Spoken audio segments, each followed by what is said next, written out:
السلام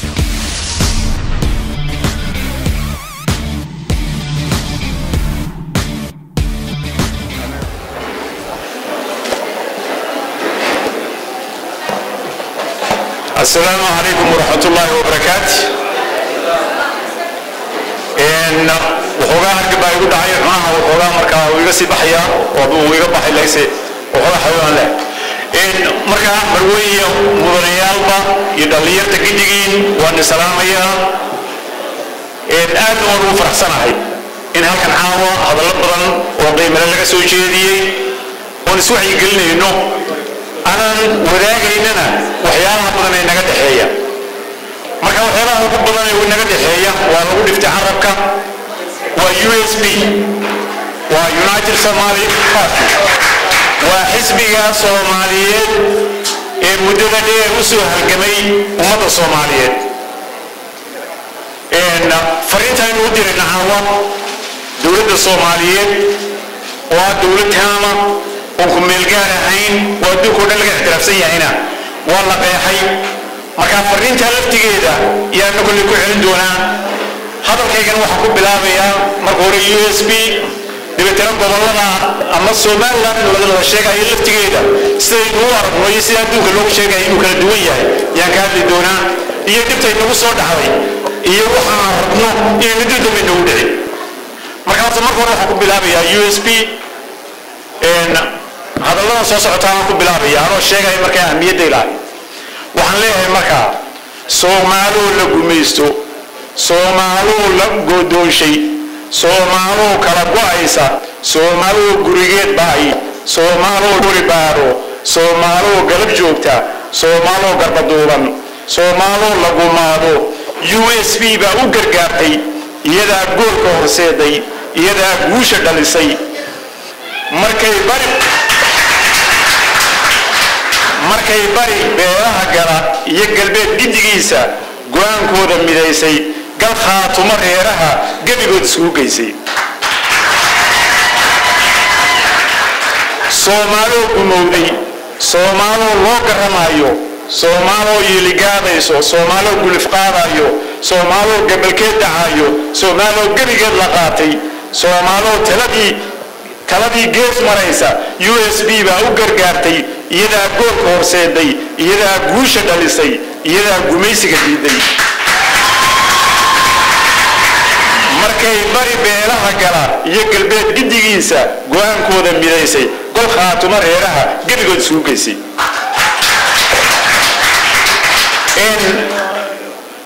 markaas Soomaali loo halgamayay waqtiga la joogo واحد جرتي واحد له بريش سومالان سومالي أو تاي مقتى مكيون توسي من يسي يفرق سومالان مكيون صاصي هاين مكان سومالان الله ينقول قلدا يوم واحد مكان استعمار لان ومكان استعمار وكيم ده إنجليز كا سومالي مكان الصوت عشان هو سومالي لان هو بيجرتبه ودوكي سومالي إنجليز وجوميسناي دوكي سومالي فرنسيس وجوميسناي دوكي سومالي إيطاليان وجوميسناي أنت هذاك تورتو وحصوها دوا سومالي marka USB astaanta gumaysiga ee marna inuu ku faafin way magac Soomaaliland la yiraahdo wax lagu faahmaa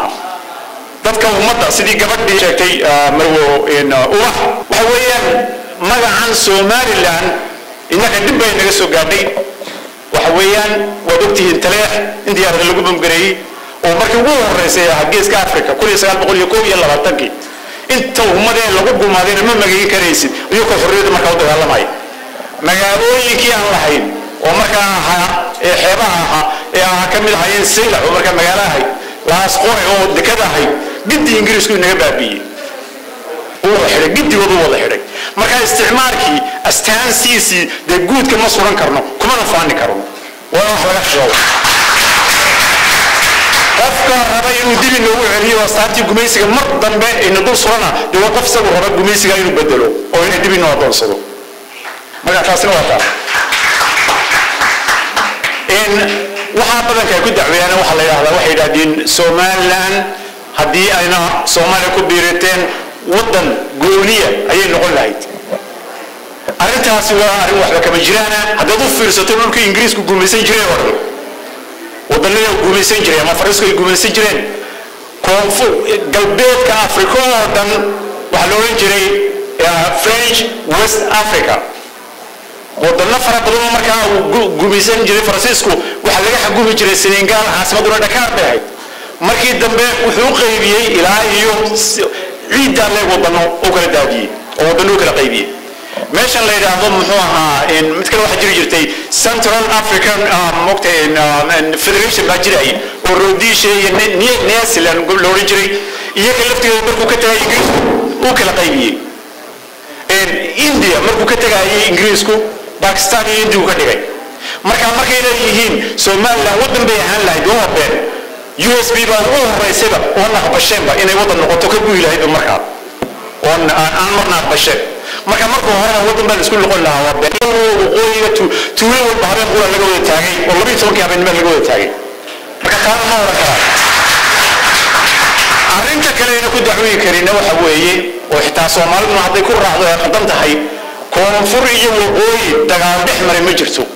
markii Soomaali isleeyaysay koonfur iyo waqooyi isdishay ma jirto qofka jooga muxuu ahaa Boorama dema dilin muxuu ahaa ninka imde galkaayo ma dilin ninka imde Kismaayo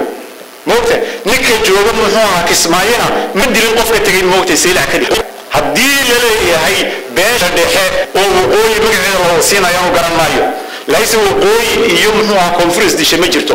qabaa'ilkii waqooyiga degayay dhexdooda way islayeen qabaa'ilkii koonfur degayay dhexdooda way islaayeen Soomaali markaa la heshiisinayo waa in gidigood la heshiisiyaa Soomaali haddii qof heshiis laga galayna waa in Soomaali heshiis laga galaa shirarka socda ee wadankii bay ka socdaan leeyna leeyahay ilaa 1990kii shir kasto la qabanayo lama qari jirin shirkii Djibouti la isku tagay kun goonayo dibi waxaan imanaya in waxyaalo kale ay jiraan taasina shaki weyn markay dadka geliso waxa la xawsanayo 1991kii arrintii Ali Mahdi iyo Umar Carte ee ahayd sanadkana qoriyaha u dhiiba muxuu ahaa in waqooyiga USC-dana u dhiiba qoriyaha koonfurta arrimaha noocaas oo kale hadday mar labaad soo noqdaan iyagana way oo ummadda Soomaaliyeed ku dhacday dadka Soomaaliyeed wadadooda walaalaa in la isku dirana ma in takala soo noqonayo waxa weeye dadkaas USB daha ee xorriyadii u soo waxay degi jireen waqooyiga wuxuu nooga tagay 6 district waqooyiga ka tagay 6 district waxay kala ahaayeen Boorama district Berbera Hargeysa Burco Ceerigaabo iyo Laascaanood in 60kii markii xorriyada la qaatay waxaad moodaa in inta USB la ciqaabay oo la ciqaabay markii qaybna lagu Hargeysa loo hoos keenay qaybna Burco loo hoos keenay markii dambe dekadihii Ingiriisku baabiyay waxa ahayd waajib ahayd in Seylac la dhiso waxa waajib ah in Laasqoray la dhiso waxa waajib ah in garoon diyaarado caalami laga sameeyo Laascaanood ama Buuhoodna laga sameeyo dadka la gargaaranahay xorriyada barsan u soo dagaalamay ay dhicin Soomaali kama ay dhicin wali iyadoo haddana cadaalad darro aan tirsanayno haddana wali Soomaali baan nahay Soomaalidana waan jecelnahay laysa mar labaad inay nagu dhacdo shirka London la iskugu imanayo dadkan deeqaha bixiya adduunka ayaa iskugu imanaya waxyaalo badan bayna Soomaaliya ka saacidayaan dawladda Soomaaliya waxay codsatay laga saacido xagga nabadgelyada oo ciidankii dib loo dhiso booliskii dib loo dhiso dadkii xuduudda ilaalinayay dib loo moogtay badaha inuu ilaalinayay dib loo dhiso cadaaladda ku jirta in moogtay in khayraadkeena soo galay iyo waxa soo dhan iyo gidina halkay ku baxayeen wax la ogaado si adduunku u arko inaan musuqmaasuqiyo waxba jirin ba ku jirta cadaaladda ku jirta marka cadaaladdu ugu horeyso waxa weeye taa waqooyiga oo in qof guida qaba loo ictiraafin gobonnimada uu soo halgamay inuu isagu masilo cadaalad darrada ka mid noqonaysa taas oo cadaaladii laga hadlayo burinaysa ciidanka wadanka la leeyahay laga caawinaya xaq baan u leenahay in ciidan Soomaaliyeed la qoro ciidan qabiil la qorin oo from low iyo hado ilaa Kismaayo ciidanka laga qoro waxa kale xaq u leenahay in xaq u leeyahay watay u fiirsaday magaalada Buuhoodle